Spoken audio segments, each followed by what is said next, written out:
أشهد أن لا إله إلا الله।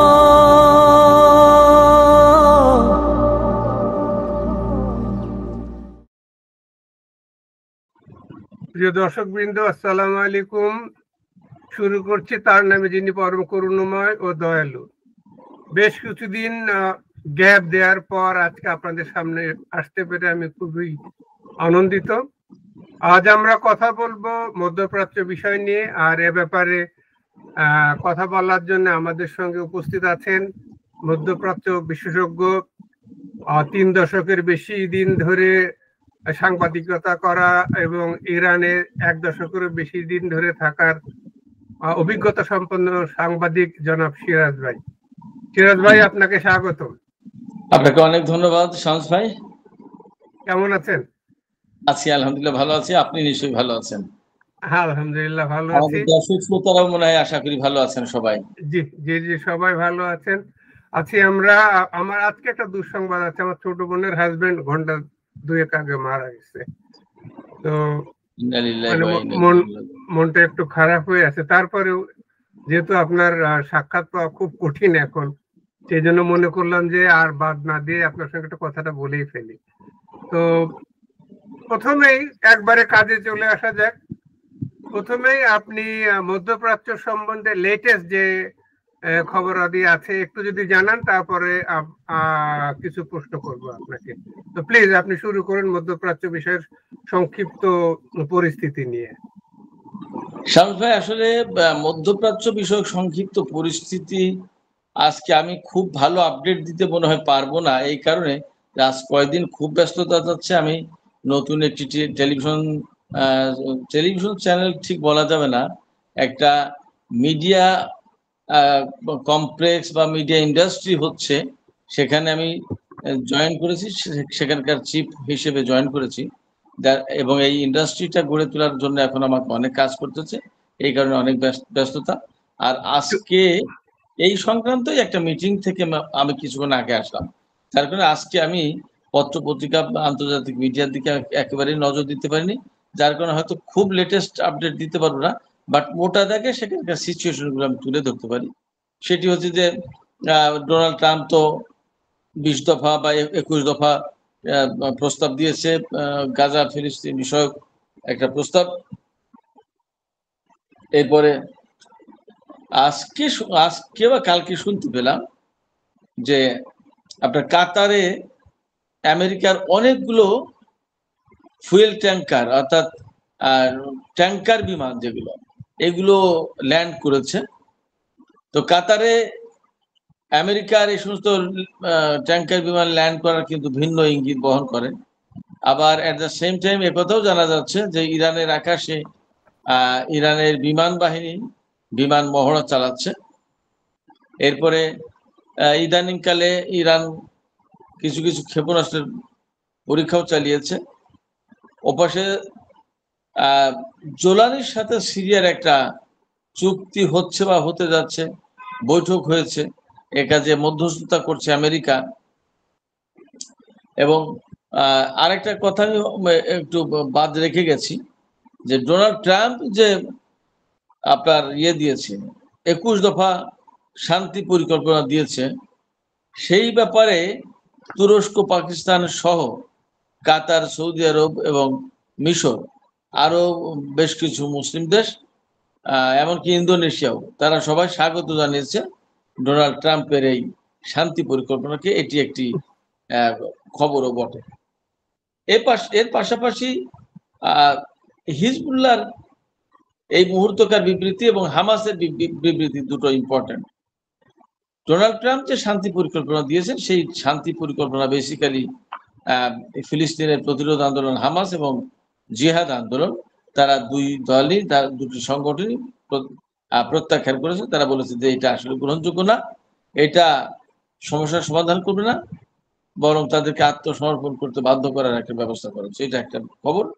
আর ওপাশে হিজবুল্লাহকে নিরস্ত্র করার ব্যাপারে যে আমেরিকা যে বক্তব্য দিয়ে আসছে, দাবি চালিয়ে আসছে, বা কূটনৈতিক বা রাজনৈতিক তৎপরতা চালাচ্ছে, সেগুলোর ব্যাপারে হিজবুল্লাহর প্রধান নাইম কাসেম গত পরশুদিন সম্ভবত খুব পরিষ্কার করে বলেছেন যে হিজবুল্লাহকে বেসিক্যালি লেবাননের জনগণের বা লেবাননের সামরিক বাহিনীর মুখোমুখি দাঁড় করে দেওয়া হচ্ছে, কিন্তু হিজবুল্লাহ লেবাননের জনগণ এবং সামরিক বাহিনীর বিরুদ্ধে নয়, বরং লেবাননের স্বাধীনতা, সার্বভৌমত্ব এবং জনগণের নিরাপত্তা নিশ্চিত করার একটা ভ্যানগার্ড। তারাই রক্ষা করতে পারে জনগণকে, দেশকে, এবং তারা কখনো কোনোভাবে অস্ত্র সমর্পণ করবে না, তারা অস্ত্র ছাড়বে না, এবং নিরস্ত্রীকরণের যে প্রচেষ্টা সেই প্রচেষ্টায় তারা আত্মসমর্পণ করবে না, যোগ দেবে না। এই সমস্ত বিষয়গুলোই মূলত মোটা দাগে মধ্যপ্রাচ্যের ইস্যু। ও হ্যাঁ, আর একটা বিষয় আছে ইরানের উপরে। আপনি জানেন যে আমেরিকার চাপেই নতুন করে আবার আন্তর্জাতিক নিষেধাজ্ঞা পুনর্বহাল করা হলো, যেটা 2015 সালে ইরানের সাথে আমেরিকা, রাশিয়া, চীন, ফ্রান্স এবং ব্রিটেন আর জার্মানি যে চুক্তি করেছিল, 6 জাতি গোষ্ঠী যে চুক্তি হয়েছিল, সেই সময় চুক্তির প্রেক্ষাপটে ইরানের উপর থেকে বেশ কিছু নিষেধাজ্ঞা সরিয়ে নেওয়া হয়েছিল। সেই সমস্ত নিষেধাজ্ঞা পুনর্বহাল করা হলো, ফেরত আনা হলো। এবং আপনি জানেন যে 2018 সালে ডোনাল্ড ট্রাম্প কিন্তু এই চুক্তি ভঙ্গ করেছিলেন, লঙ্ঘন করেছিলেন। সবকিছু মিলে এই চুক্তি, এই যে স্ন্যাপব্যাক যেটাকে বলা হচ্ছে, এই নিষেধাজ্ঞা পুনর্বহালের যে ঘটনাটা, এইটাকে ইরান নিন্দা জানিয়েছে, প্রত্যাখ্যান করেছে, এবং ইরান বলছে যে আমরাও পাল্টা ব্যবস্থা নেব। এই সমস্ত গুলো হলো মোটা দাগে মধ্যপ্রাচ্যের যে পরিস্থিতি, সেগুলো। তো আপনি জি ভাই, অনেক ধন্যবাদ। আপনার নতুন অ্যাসাইনমেন্টের জন্য শুভকামনা থাকলো, অভিনন্দন থাকলো। আল্লাহ যেন আপনার মিডিয়া সেন্টার যেন বাংলাদেশের প্রতিকৃত হয়ে থাকে, কারণ সত্য মিডিয়া সেন্টার পাওয়া খুবই কঠিন। সত্য খবর পাওয়ার জন্য সারা চারিদিকে ঝাঁপাইতে হয়। আমরা যেন শুধু আপনার মিডিয়া সেন্টার থেকে যেন সকল খবর পাই, সেই আশা এবং দোয়া থাকলো। জি, নেক্সট কোয়েশ্চেন হচ্ছে, পাকিস্তান এবং সৌদি আরব একটা নিরাপত্তা চুক্তি করেছে যে এক দেশের উপরে আক্রমণ হলে ধরে নিবে যে অন্য দেশে আক্রান্ত। এই জিনিসটা আমরা তো মুসলমান হিসাবে খুব খুশি হই যে না, এবার বুঝি সমাধান হয়ে গেল। আপনার কাছে কি মনে হয়, এরা কি ইসরায়েলের পক্ষে কাজ করবে না ফিলিস্তিনিদের পক্ষে কাজ করবে? শামস ভাই, আমি খুব এই প্রশ্নের জন্য আমি আপনাকে বিশেষভাবে ধন্যবাদ দেব, কারণ খুবই গুরুত্বপূর্ণ একটা বিষয়ে আপনি টাচ করেছেন। দেখুন, পাকিস্তান এবং সৌদি আরব ঐতিহাসিকভাবে মিত্র দেশ। বহুদিন ধরে এই দুই দেশ একে অপরের খুব ঘনিষ্ঠ, এবং সৌদি আরব পাকিস্তানের নিরাপত্তা যে সেকশনটা বা সামরিক খাত, যেটা সামরিক বাহিনী, প্রতিরক্ষা বাহিনী, তাদেরকে বিভিন্নভাবে সহযোগিতা করে আসে, তাদেরকে সাপোর্ট দিয়ে আসে, ইত্যাদি ইত্যাদি। এবং অন দ্য আদার হ্যান্ড, পাকিস্তানও সৌদি আরবের নিরাপত্তা ইস্যুটিকে দেখভাল করে। সৌদি আরবের সাথে সেই অর্থে পাকিস্তানের কিন্তু খুবই ভালো সম্পর্ক। আর এই চুক্তিটা এমন সময় হলো যখন আপনার ইরানের সাথে মধ্যপ্রাচ্যের বিস্ফোরা ইসরায়েলের একটা মারাত্মক রকমের টানাপোড়েন চলছে। ইরানের সাথে আমেরিকা এবং তার পশ্চিমা মিত্রদের খুব চরম পর্যায়ে টানাপোড়েন চলছে, তখন এই চুক্তিটা হলো। এবং আপনি খেয়াল করে থাকবেন যে এই চুক্তিটা হয়েছে তখনই যখন এই ঘটনার পরে, যখন ইসরায়েল কাতারের উপর হামলা চালিয়েছে, এবং তার কয়েকদিন পরে পাকিস্তান এবং সৌদি আরব প্রতিরক্ষা চুক্তি করেছে, যেখানে বলা হয়েছে যে দুই দেশ, এই চুক্তির আওতাধীন থাকা দুই দেশ এইভাবে সামরিক বিষয়টি কি বিবেচনা করবে যে এক দেশের উপর হামলা হলে ধরে নেবে আরেক দেশও হামলার শিকার। অর্থাৎ পাকিস্তানে যদি কেউ আক্রমণ করে, তাহলে সৌদি আরব ধরে নেবে যে সেও নিজেও হামলার শিকার। তখন সৌদি আরব আর পাকিস্তান দুই দেশ একজোট হয়ে যে হামলাকারী দেশ যেটা, সেই দেশের বিরুদ্ধে লড়াই করবে। অ্যাট দ্য সেম টাইম, সৌদি আরব যদি আক্রান্ত হয় বা সৌদি আরব যদি আগ্রাসনের শিকার হয়, অথবা যদি হামলার শিকার হয়, কেউ যদি সৌদি আরবের উপর হামলা করে, তাহলে আপনার কি বলে, পাকিস্তানও ধরে নেবে যে এই হামলাটা তার উপর হয়েছে এবং সৌদি আরবকে রক্ষায় বা নিজের দেশের উপর হামলা হয়েছে বলে সে শত্রু দেশের উপরে হামলা চালাবে। এখন প্রশ্ন হচ্ছে যে সৌদি আরবের কার্যত সৌদি আরবের উপর হামলা চালাবে মিডল ইস্টে এইরকম কোনো দেশ নেই, এমনকি ইসরায়েলও না। কারণ সৌদি আরব এ পর্যন্ত ইসরায়েলের যে সমস্ত স্বার্থ দেখে এসেছে বা যে সমস্ত সুবিধা দিয়ে এসেছে বা দিচ্ছে, সেক্ষেত্রে ইসরায়েলের পক্ষ থেকে সৌদি আরবের উপর হামলা চালানোর কোনো কারণ নেই। আপনার ইসরায়েলে যেমন গাজার হামাস আন্দোলনের কোনো অস্তিত্ব থাকার কথা না, তেমনি সৌদি আরবে হামাসের কোনো অস্তিত্ব থাকার কথা না। কেউ যদি হামাসের নাম মুখে নেয় সৌদি আরবে, তাহলে তাকে সাথে সাথে সৌদি পুলিশ অ্যারেস্ট করে। এবং কাতারের সাথে যে 2017 সালে সৌদি আরব, বাহরাইন, মিশর, সংযুক্ত আরব আমিরাতে এই সমস্ত দেশের যে সম্পর্কে টানাপোড়েন সৃষ্টি হয়েছিল, কাতারের উপর এই সমস্ত দেশ নিষেধাজ্ঞা আরোপ করেছিল, তখন মূলত মিডল ইস্টের হামাস, হিজবুল্লাহ, জিহাদ আন্দোলন এই সমস্ত সংগঠনগুলোকে কাতার সন্ত্রাসী সংগঠন বলতে রাজি হয়নি বলে তখন কাতারের উপরে তারা নিষেধাজ্ঞা চাপিয়ে দিয়েছে, কাতারের সাথে তারা ফাইট করতে গেছে। কেমন? তো এই যে অবস্থা, এর থেকে পরিষ্কার বোঝা যায় যে কাতার বরং ইসরায়েলের বিরুদ্ধে কিছুটা অবস্থান নিয়ে আছে, আর মধ্যপ্রাচ্যে যে সমস্ত স্বাধীনতাকামী সংগঠন, প্রতিরোধ সংগঠনগুলো তাদের পক্ষে আছে।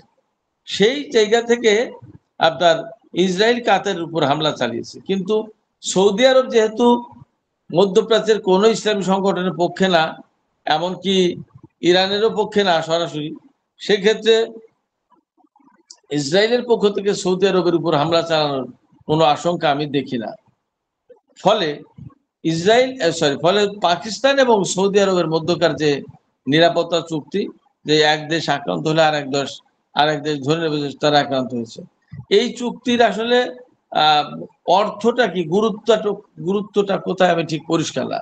তবে এইরকম একটা ব্যাপার আছে যে ধরুন ভারত পাকিস্তানের উপর হামলা চালালো, আমরা ধরে নিচ্ছি ভারত এবং পাকিস্তান প্রতিবেশী দেশ হলো, শত্রু দেশ বহুদিন থেকেই, সেক্ষেত্রে ধরে নিচ্ছি ভারত পাকিস্তানের উপর হামলা চালালো, অথবা তালেবানরা আফগানিস্তান পাকিস্তানের উপর হামলা চালালো, তো তখন সৌদি আরব কি তালেবানের উপর হামলা চালাতে পারবে বা চালাবে? তালেবান তো সৌদি আরবের তৈরি করা।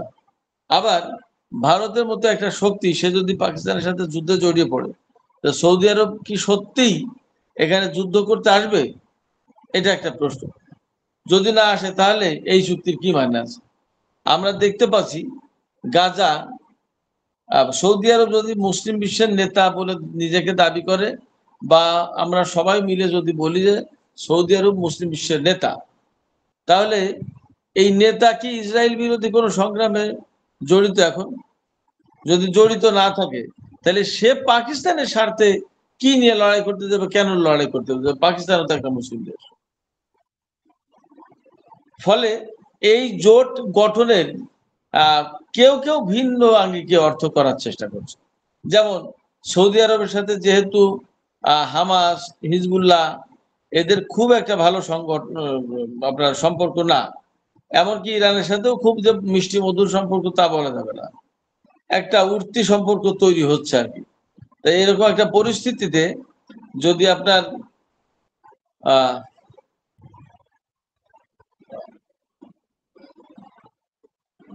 আপনার ইয়ে করে, সৌদি আরব যদি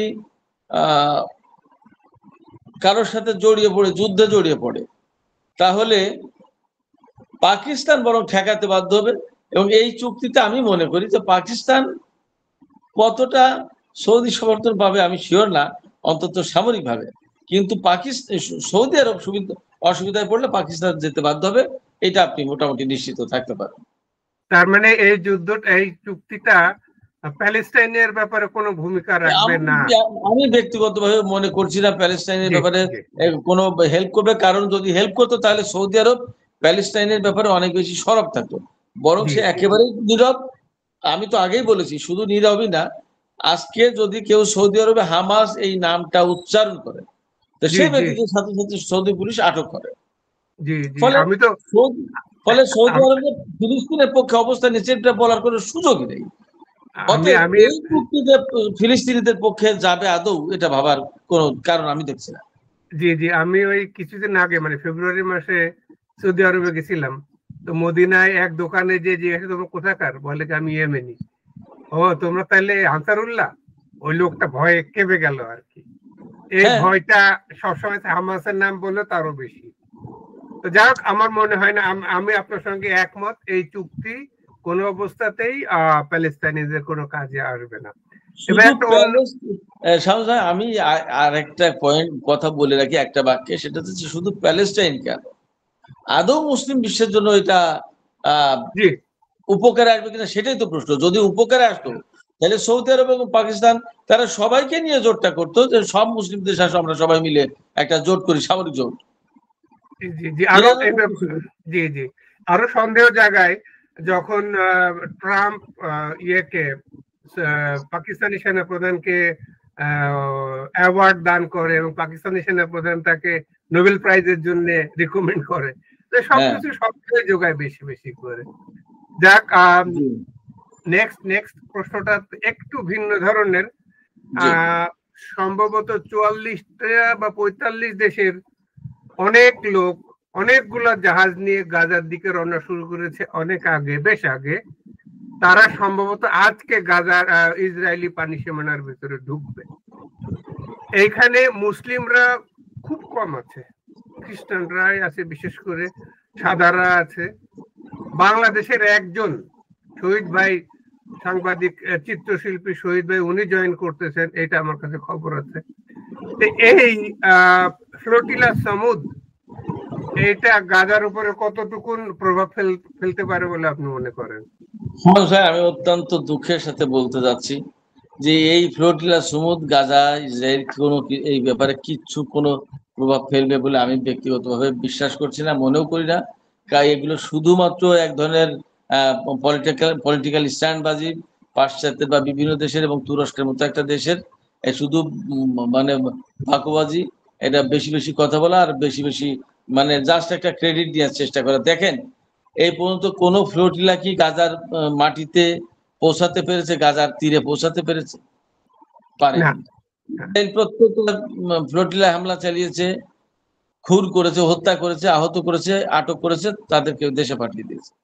এই ব্যাপারে আন্তর্জাতিক বিশ্ব একেবারেই চুপ থাকে। আপনার ইটালি বলেন, ফ্রান্স বলেন, সুইডেন বলেন, বিভিন্ন দেশ থেকে যে এই জাহাজগুলো আসছে, তুরস্ক, ইটালি, স্পেনের জাহাজ, যুদ্ধ জাহাজ এই ফ্লোটিলাকে স্কট করছে, নিরাপত্তা দিচ্ছে। তো তারা যদি এই করে, তো সরাসরি এত দরকার কি, ডাইরেক্ট বিমান পাঠাক, বিমানে সাহায্য পাঠাক, দিয়ে আমরা গাজায় বা ফিলিস্তিনে এই সাহায্যগুলো পাঠালাম। অথবা জি অথবা এই যে ইসরায়েল গাজায় কোনো সাহায্য, মানবিক সাহায্য বা ত্রাণ বা কোনো রকমের কোনো কিছু পাঠাতে দিচ্ছে না। গাজা তো আজকে থেকে অবরুদ্ধ না, গাজা তো 2007 সাল থেকে অবরুদ্ধ। 2007 সাল থেকে আজকে 25, আজকে 18 বছর অবরুদ্ধ। এই সমস্ত দেশ ইসরায়েলের বিরুদ্ধে অবরোধ আরোপ করুক বা নিষেধাজ্ঞা আরোপ করুক, যে গাজার উপর থেকে যতক্ষণ পর্যন্ত ইসরায়েল নিষেধাজ্ঞা বা অবরোধ তুলে না নেবে, ততক্ষণ পর্যন্ত আমরা ইসরায়েলের সাথে কোনো বাণিজ্য করব না, এরকম একটা কথা বলুক। তা তো বলছে না কেউ। স্পেন বলছে না, ইটালি বলছে না, ফ্রান্স বলছে না, দক্ষিণ আমেরিকা, উত্তর আমেরিকা, মধ্য আমেরিকা, কোনো আমেরিকার কেউ বলছে না। আবার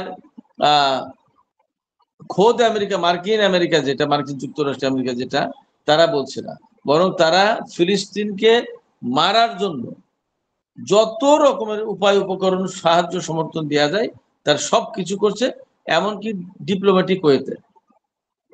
আচ্ছা, এখন এই যে ফ্লোটিলায় 50 দেশের 55 দেশের জাহাজ আসছে, এর বড় একটা বেশি বড় জোর যে প্রভাব পড়তে পারে সেটা হচ্ছে আন্তর্জাতিক অঙ্গনে একটা দেখানো যেতে পারে যে এত দেশ দেখো সমর্থন করছে, গাজার পক্ষে জাহাজ পাঠিয়েছে, ত্রাণ পাঠিয়েছে। কিন্তু এরও ফলাফল জিরো বলে আমি মনে করি। কারণ আজকে 196টা বা 200টা দেশ যদি দেশের ভিতরে যদি 190 বা 95 বা 80-85টি দেশ, 180 বা 85টি দেশ যদি গাজাকে বা ফিলিস্তিন রাষ্ট্রের স্বাধীনতার পক্ষে সমর্থন দেয়, এ তো দেয়াই আছে। আন্তর্জাতিক বিশ্ব জানে যে বেশিরভাগ দেশ বেশিরভাগ দেশ না, শুধু বেশিরভাগ সরকার ফিলিস্তিনের পক্ষে। তারপরেও ইসরায়েল, ব্রিটেন, আমেরিকাকে তাকে গোনায় ধরেছে এবং কেউ কি কিছু করতে পেরেছে? ফলে এই ফ্লোটিলা পাঠিয়ে গাজার মানুষের প্রতি যে সমর্থন দেওয়া হচ্ছে, আমাদের শহীদুল ইসলাম ভাই তাতে যুক্ত হয়েছেন, তাকে স্বাগত জানাই, মোবারকবাদ জানাই, ধন্যবাদ জানাই যে তিনি অন্তত বাংলাদেশের পক্ষ থেকে একটা নৈতিক সমর্থন জানিয়েছেন, সরাসরি যুক্ত হয়েছেন। এটা খুবই ভালো কথা। কিন্তু এগুলো কোনোটারই মানে একটা কংক্রিট কোনো রেজাল্ট নেই, কোনো ফলাফল আসবে না। কারণ আর একটা কথা বলি, এগুলো যেহেতু পৌঁছাতে পারবে না, তাহলে ওই ত্রাণ আমি আপনার জন্য 5,000 টন ত্রাণ পাঠালাম, কিন্তু আপনার হাতে 1/6 পৌঁছালো না, তাহলে আমার এই পাঠানো আর না পাঠানোর ভিতরে পার্থক্যটা কি? জি, এইখানে যে একটা জিনিস আমার মনে হয় যে এতে মানুষের সাপোর্টটা, না আমি তো বললাম আমি বলেছি যে সাপোর্ট মানুষের আছে তো গাজার প্রতি। এই বিশ্বের এখন গণভোট দেন, দেখেন কি পরিমাণে মানুষ গাজার প্রতি সমর্থন দেয়। এমনকি আমেরিকার বেশিরভাগ মানুষও সমর্থন দেবে, কিন্তু সরকারগুলো যতক্ষণ পর্যন্ত না কার্যকরী ভূমিকা নিচ্ছে ততক্ষণ পর্যন্ত এই সাপোর্টের কোনো অর্থ নেই। না, আলটিমেটলি এই সব যুবকরা যখন বড় হবে, তারা কিন্তু প্যালেস্টাইনিয়ান পন্থী না হলে আর ভোট দিয়ে কাউকে এমপি বানাবে না বলে আমি মনে করি। যাই হোক, মানে বর্তমানে এর কোনো কার্যকারিতা নেই বলেই মনে হচ্ছে। তো আজকে আমার শেষ প্রশ্ন সিরাজ ভাই আপনার কাছে। একদিকে ট্রাম্প শান্তি প্রস্তাব দিচ্ছে, সিজফায়ার প্রস্তাব দিচ্ছে, অন্যদিকে কাতারের উদায়েদ বন্দরে অনেকগুলা বিমান অবতরণ করিয়েছে দেখলাম, ট্যাঙ্কার আছে, ফাইটার প্লেন আছে, ইউরোপেও পাঠিয়েছে। আবার এর উল্টা দিকে ইয়েমেন তাদের আক্রমণ বৃদ্ধি করেছে, আর ইরান থেকে আওয়াজ পাওয়া যাচ্ছে ট্রু প্রমিস 4 আসতে পারে খুব তাড়াতাড়ি। এবং সামরিক বিশারদ বিশেষজ্ঞরাও বলছে এবার হয়তো ইরান আগে আক্রমণ করবে। এই ব্যাপারটা আপনার কাছে কেমন মনে হচ্ছে? কি মনে হচ্ছে, কবে হবে ট্রু প্রমিস 4? এটা খুবই একটা সেন্সিটিভ একটা বিষয়, স্পর্শকাতর বিষয়। তবে আমি প্রথম প্রশ্নের জবাব দিয়ে আসি আগে, যে আপনার ট্রাম্প একদিকে শান্তির কথা বলছে, নোবেল প্রাইজ পাওয়ার চেষ্টা করছে, অন্যদিকে কাতারের আল উদয় বিমান ঘাঁটিতে সে যুদ্ধ বিমান, ফুয়েল ট্যাঙ্কার, আরো কত কিছু পাঠিয়েছে নতুন করে। একটা জিনিস হচ্ছে কি, আমি সবসময় বলি ট্রাম্পের মতো একটা কোনো ডিপ্লোম্যাটিক ওয়েতে কথা না বলে সরাসরি কথা বলা ভালো, পাঠকরা, দর্শক শ্রোতারা যাতে বুঝতে পারে, সেই জন্য আমি সরাসরি বলছি। ট্রাম্পের ভিতরে মানে মিথ্যাচারে ভরা, সে মিথ্যা কথা ছাড়া কিছু বলতে পারে না, তার ভিতরে কোনো ডিপ্লোমেসি নেই। বরং আর সে যেহেতু একটু ইহুদি লবির দিকে বেশি ঝুঁকে যাওয়া, কারণ আমেরিকায় ইহুদি লবির ভোট ম্যাটার করে, ভীষণভাবে ম্যাটার করে, সেই কারণে তার যেভাবেই হোক আমেরিকার প্রেসিডেন্ট হতেই হবে, এবং তিনি আর এক টার্মও প্রেসিডেন্ট হওয়ার আকাঙ্ক্ষা করেন। সেই জন্য তাকে আইপ্যাককে কতটা বেশি দিলে সন্তুষ্ট হয় এবং কতটা বেশি দিলে আইপ্যাকের সমর্থন আনা যায়, সেই ব্যাপারে তিনি অনেক বেশি অগ্রগামী। ফলে তিনি শান্তির কথা বলছেন বটে, কিন্তু যুদ্ধের বিষয়টাও ভাবছেন, এই কারণে যে ইসরায়েলকে অ্যাট এনি কস্ট খুশি রাখতে হবে, তৃপ্ত রাখতে হবে। ইসরায়েলকে যদি খুশি রাখা যায় তাহলে তার ক্ষমতা আছে। এটা গেলে একটা দিক। ইসরায়েল মানে আমি এখানে ইহুদিবাদী লবির কথা বলছি, এটা গেলে একটা দিক। আর একটা দিক হচ্ছে যে আপনার ডোনাল্ড ট্রাম্প সারা বিশ্বের জন্য হয়তো এক রকমের নীতি গ্রহণ করবে, ইরান এবং মিডল ইস্টের জন্য তার নীতি হবে ভিন্ন। এখানে সরাসরি সাম্প্রদায়িক চেতনার অধিকারী ডোনাল্ড ট্রাম্প, এবং তার ভেতরে মুসলিম বিদ্বেষ ভয়ঙ্কর ভাবে বিরাজমান। এই মুসলিম বিদ্বেষ এবং মুসলিম বিরোধিতা এর প্রমাণ হিসেবে আপনি খেয়াল করতে পারেন, ডোনাল্ড ট্রাম্প যখন প্রথম ক্ষমতা আসে এসে কিন্তু 8টি মুসলিম দেশের বিরুদ্ধে ভিসা নিষেধাজ্ঞা দিয়েছিল, যে এই 8 দেশের নাগরিকরা ভিসা পাবে না। তো অসম্ভব রকমের একটা মানে একটা জগদ্দল পাথর বিশ্ববাসীর ঘাড়ে চেপে বসেছে।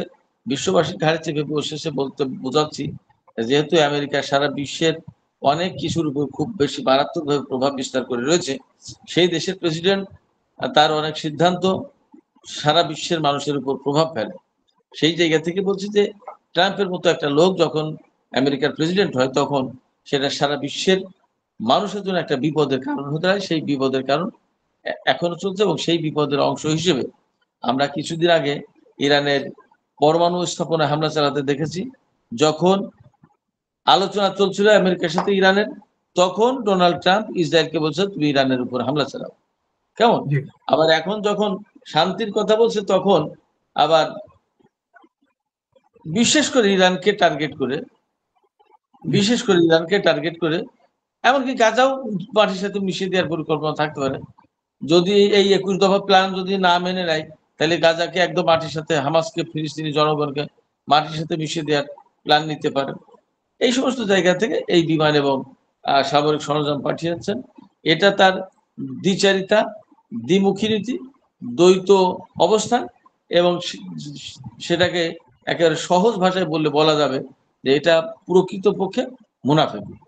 এটা গেল একটা দিক।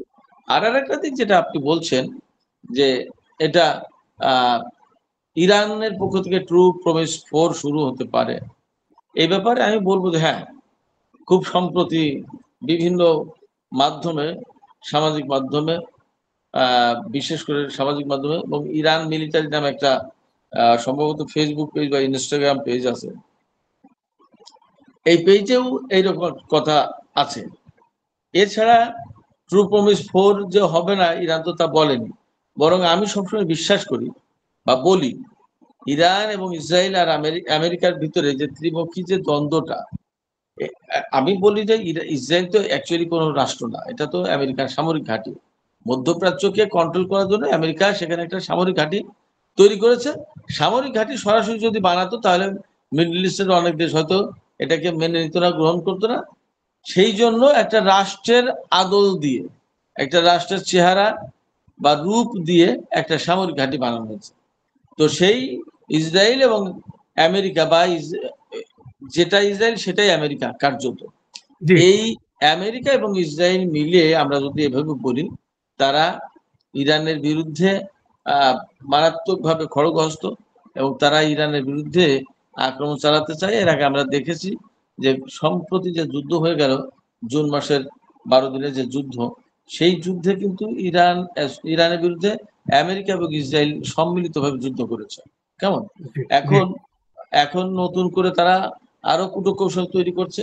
আমি পেছনে ফিরে গিয়ে যে কথা বলবো, যে কথা বলছিলাম, যে এই ইরানের সাথে ইসরায়েল এবং আমেরিকা যে ত্রিমুখী একটা কঠিন সম্পর্ক, কঠিন অবস্থা বিরাজ করছে দীর্ঘদিন ধরে, বিশেষ করে ইরানের ইসলামী বিপ্লব হওয়ার পর থেকে, এর চূড়ান্ত সমাধান বা চূড়ান্ত পরিণতি যা, তা আমি মনে করি যে যুদ্ধের মাধ্যমে এর একটা এসপার ওসপার হবে।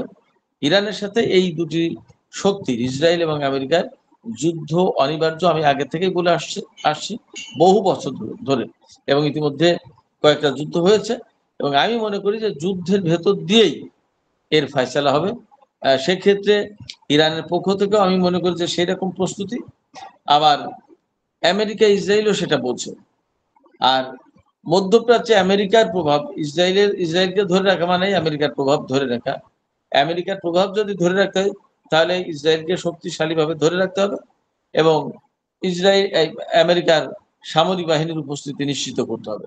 এর বিরুদ্ধে কিন্তু ইরান সবসময় সক্রিয়, যাতে কোনোভাবেই মধ্যপ্রাচ্যে মার্কিন সামরিক উপস্থিতি, মার্কিন উপস্থিতি না থাকে। তো এই যে মারাত্মক রকমের দ্বন্দ্ব, এবং এই দ্বন্দ্ব কখনো শেষ হবার না। ফলে এই জায়গা থেকে আমি মনে করি যে যুদ্ধ অনিবার্য এবং ট্রু প্রমিস 4 অসম্ভব কোনো কিছুই না, অসম্ভব কোনো কিছুই না, বরং ট্রু প্রমিস 4 আসার বা সংঘটিত হওয়ার খুবই আশঙ্কা রয়েছে। কারণ হচ্ছে যে, এবং এই আশঙ্কার নিদর্শন হিসেবে বা লক্ষণ হিসেবে আমরা খোঁজ পাচ্ছি বা দেখছি ইরান নিজেই সামরিক মহড়া দিচ্ছে। তারপরে ইরানের পক্ষ থেকে গতকালকে বা পরশুদিন ইরানের সামরিক বাহিনীর যিনি প্রধান আব্দুর রহিম মুসাবি, জেনারেল আব্দুর রহিম মুসাবি, তিনি পরিষ্কার করে ঘোষণা দিয়েছেন যে ইরান তার শত্রুদেরকে মোকাবেলা করার জন্য একদম সম্পূর্ণভাবে প্রস্তুত। নৌবাহিনীর প্রস্তুতি পরীক্ষা করা হচ্ছে, বিমান বাহিনীর প্রস্তুতি পরীক্ষা করা হচ্ছে, এবং আমরা শুনতে পাচ্ছি যে রাশিয়া থেকে নাকি ইরান MiG-29 কিনেছে, আরো Su-35 সংগ্রহের চেষ্টা চালাচ্ছে। চীন থেকে যে 10C বা J-20 এরকম যুদ্ধ বিমান, যেগুলো খুব অত্যাধুনিক মডেলের, এ সমস্ত বিমান নাকি সংগ্রহ করেছে, এরকম কথাবার্তা শোনা যাচ্ছে, এবং সেগুলোর পরীক্ষা নিরীক্ষা চালানো হচ্ছে। বিশেষ করে MiG-29 ইরান আকাশে উড়ছে। ইরানের অবস্থানরত বাংলাদেশি ভাই বোনেরাই আমাদেরকে জানাচ্ছেন এমন কথা। ফলে এগুলো কিন্তু মনে হয় ইরানের পক্ষ থেকে একটা প্রস্তুতিরই অংশ। সেক্ষেত্রে ট্রু প্রমিস আসার আশঙ্কা রয়েছে, এবং আমি বিশ্বাস করি যে ট্রু প্রমিস ইরান যদি শুরু করে, আগে হোক আর পরে হোক, যদি শুরু করে, তাহলে এবার ধরে নেওয়া যাবে যে এবারে যুদ্ধটা হবে অনেক বেশি ডিসাইসিভ। এটা বিশেষ বৈশিষ্ট্য হবে আমার মনে। জি জি, সিরাজ ভাই অনেক ধন্যবাদ পুরো বিশ্লেষণ দেওয়ার জন্য। প্রিয় দর্শক, আমার মনে হয় সিরাজ ভাইয়ের সঙ্গে যে এইবার যদি যুদ্ধ বাঁধে, ইসরায়েল নামক বিস্ফোরা পৃথিবীর বুক থেকে মুছে যাবে, প্যালেস্টাইন মুক্ত হবে, স্বাধীন। From the river to the sea, Palestine will be free স্লোগানটা সত্যে রূপান্তরিত হবে বলে আমি আশা করি, আল্লাহর কাছে দোয়া করি, প্রার্থনা করি। সিরাজ ভাই, আপনাকে অনেক ধন্যবাদ। আপনি ব্যস্ত থাকেন, আবার আপনাকে পাবো সেই আশা করে আজকের মতো অনুষ্ঠান এখানেই শেষ ঘোষণা করছি। সবাই ভালো থাকবেন, দোয়া করবেন।